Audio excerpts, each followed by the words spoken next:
Hi అండి. ఇవాళ సంకట చతుర్థి కాబట్టి వినాయకుడి పూజ చేశాను ఇంట్లో. చూడండి, వినాయకుడి పూజ ఎలా చేయాలంటే, సంకట చతుర్థి రోజు ఉపవాసం ఉండి గుళ్ళో క్యాలెండర్ ఇస్తారు. దాంట్లో టైం ఉంటుంది, చంద్రోదయని టైము. ఆ టైం తర్వాత చంద్రుడికి పూజ చేసి నైవేద్యం పెట్టి, వినాయకుడికి కూడా నైవేద్యం పెట్టి ఆ తర్వాత అన్నం తినాలండి. ఈ పూజకి ముఖ్యంగా కావాల్సినవి గరక, ఎర్రపూలు, మోదకాలు.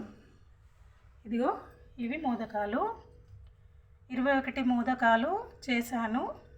ఆ మోదకం లోపల బెల్లము, కొబ్బరి మిక్సీ పట్టి ఈ విధంగా చేసి నైవేద్యం చూపించాలి. అలాగే ఇలా కొబ్బరి బెల్లం ఖచ్చితంగా నైవేద్యం పెట్టాలి. ఎర్రపూలు, గరక. గరక అంటే గడ్డి పరక.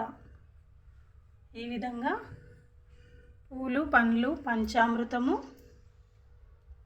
కొబ్బరికాయ, మోదకాలు నైవేద్యం పెట్టి పూజ చేయాలి.